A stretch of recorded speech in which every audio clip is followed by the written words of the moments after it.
Assalamualaikum warahmatullahi wabarakatuh. Terima kasih sebelumnya.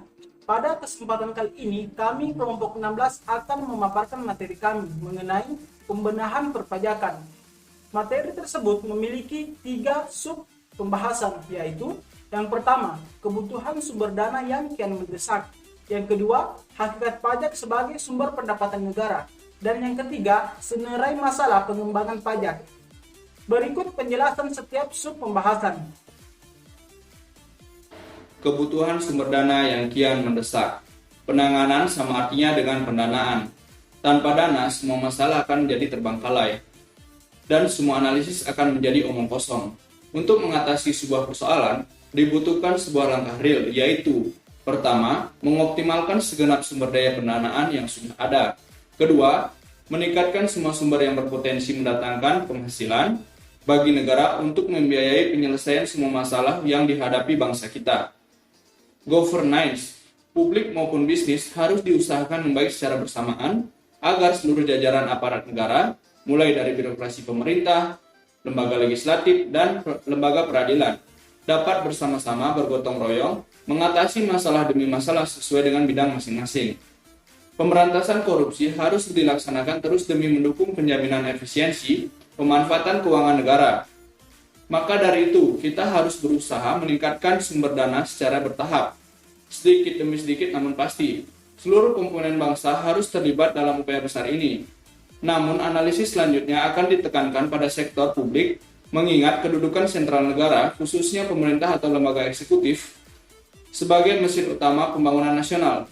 Nah, dalam hal ini yang paling berpengaruh adalah pajak, BUMN, dan potensi daerah. Selanjutnya, hakikat pajak sebagai sumber pendapatan negara. Semakin maju suatu negara, semakin besar pula peran pajaknya. Karena negara maju kian membatasi diri dari peran sebagai pemain langsung dalam perekonomian melalui BUMN, BUMD, dan sebagainya. Sesungguhnya pajak bukanlah sebuah beban, melainkan adalah sebuah tanggung jawab alamiah. Semakin besar peran pajak, semakin besar pula kekuatan moral dan pengaruh rakyat secara keseluruhan sebagai membayar pajak. Yang pertama, pajak di mancanegara dan di Indonesia. Negara-negara yang dikenal unggul dalam berbagai indikator pembangunan manusia maupun fisik ternyata rata-rata juga memiliki rasio pajak, yakni nilai penerimaan pajak baik pusat maupun nasional dibandingkan terhadap nilai GDP atau PDB negara yang bersangkutan. Yang relatif tinggi, rasio pajak tertinggi juga ada di kelompok negara yang bergabung dalam OECD, khususnya negara-negara Skandinavia.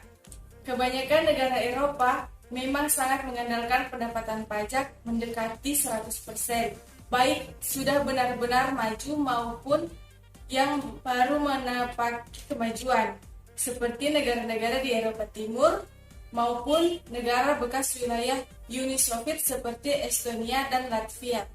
Rasio pajak di negara Indonesia relatif sangat rendah karena masih begitu sedikit penduduk Indonesia yang membayarkan pajak penghasilannya secara rutin dan jujur. Di satu sisi, pajak rendah adalah berita gembira karena kekayaan dan penghasilan kita tak terlalu tergerogoti oleh pajak. Namun di sisi lain, hal itu juga merupakan berita buruk karena itu berarti sumber pendapatan rutin pemerintah atau negara pun terbatas atau sekurang-kurangnya penghasilan real pajak lebih kecil daripada proyeksinya. Yang kedua, perkembangan penerimaan pajak di Indonesia. Jumlah penerimaan nominal pajak Indonesia memang bertambah dari tahun ke tahun. Bahkan rasio pajak pun mulai mengalami peningkatan. Hanya saja, semua peningkatan jumlah maupun rasio itu masih terlalu kecil dibandingkan negara seharusnya. Sampai pada RAPBN 2009 dalam nota keuangan yang disampaikan Presiden Republik Indonesia kepada DPR tanggal 15 Agustus 2008, nota penerimaan negara yang diharapkan terkumpul selama tahun 2009 dengan asumsi harga minyak rata-rata 100 US dollar per barel mencapai 1022,6 triliun. Hibah yang menjadi satu-satunya penerimaan luar negeri tidak sampai 0,1%-nya, yakni hanya sebesar 900 miliar dan kontribusinya kian tidak signifikan dalam total penerimaan negara. Selanjutnya, senarai masalah pengembangan pajak. Dalam materi tersebut memiliki 5 bagian. Yang pertama, kesadaran pajak yang rendah. Yang kedua, kualitas pelayanan yang rendah. Yang ketiga, lemahnya pemanfaatan dan penggalian potensi pajak. Yang keempat, politisasi dan korupsi pajak. Dan yang kelima, keharusan reformasi perpajakan secara menyeluruh dan sanksi polisi. Di sini saya akan menjelaskan setiap bagian tersebut. Yang pertama, kesadaran pajak yang rendah. Menurut Kanwil DJP Sumsel dan Babel M. Ismiransyah M. Zain, tingkat kesadaran masyarakat untuk membayar pajak masih rendah. Idealnya, dari jumlah wajib pajak seharusnya 100 WP harus patuh membayar pajak. Oleh karena itu, dengan kerjasama PBI bisa membantu sosialisasi perpajakan. M. Ismiransyah M. Zain yang akrab dipanggil Randy menjelaskan, dalam 5 tahun terakhir target pajak tidak tercapai.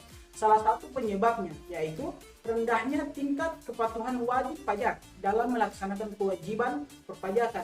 Misalnya, 257 juta populasi objek pajak dan 30,08 juta WP objek pajak terdaftar dan 1,55 juta WP yang bayar, sedangkan 2,68 WP terdaftar untuk badan dan 699.000 lapor SPT dan 421.000 WP yang bayar.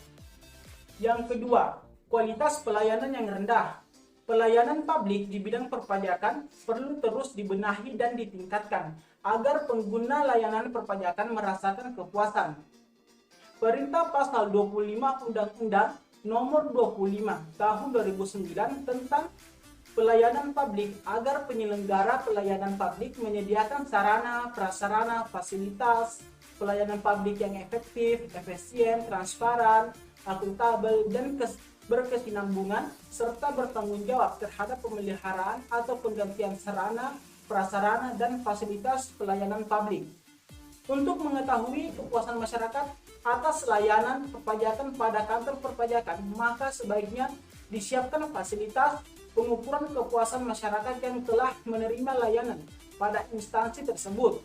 Fasilitas pengukuran kepuasan masyarakat dapat menjadi alat ukur bagi pimpinan kantor perpajakan untuk melakukan evaluasi kualitas pelayanan yang dilakukannya. Yang ketiga, lemahnya pemanfaatan dan penggalian potensi pajak. Penggalian potensi wajib pajak orang pribadi memiliki tantangan tersendiri karena kebanyakan tidak terdapat pembukuan dan pencatatan yang rapi. Rumus Keynes dapat menjadi senjata yang ampuh dalam penggalian WP orang pribadi tersebut.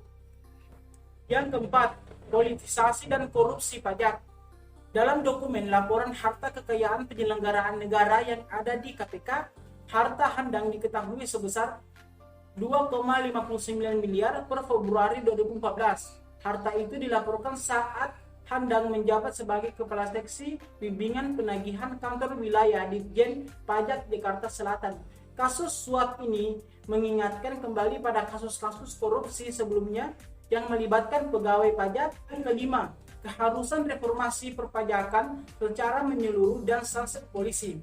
Sanksi polisi adalah kebijakan pemberian fasilitas perpajakan yang berlaku hanya pada tahun 2008 dalam bentuk penghapusan sanksi administrasi perpajakan berupa bunga yang diatur dalam pasal 37A Undang-Undang Ketentuan Umum dan Tata Cara Perpajakan atau Undang-Undang Nomor 28 Tahun 2007. Undang-Undang KUP tahun 2008 memberikan kewenangan pada Direktorat Jenderal Pajak untuk menghimpun data perpajakan dan mewajibkan instansi pemerintah, lembaga, asosiasi, dan pihak lainnya untuk memberikan data kepada Direktorat Jenderal Pajak.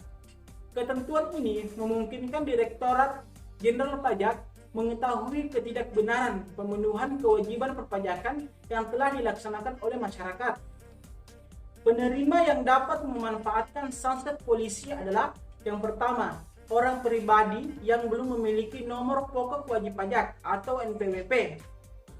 yang dalam tahun 2008 secara sukarela mendaftarkan diri untuk memperoleh NPWP dan menyampaikan SPT tahunan PPH untuk tahun pajak 2007 dan tahun-tahun pajak sebelumnya paling lambat 31 Maret 2009. Yang kedua, wajib pajak orang pribadi dan badan yang telah memiliki NPWP sebelum tahun 2008 yang menyampaikan pembetulan SPT tahunan PPH tahun pajak 2006 dan tahun-tahun pajak sebelumnya untuk melaporkan penghasilan yang belum diperhitungkan dalam pelaporan SPT tahunan PPH yang telah disampaikan.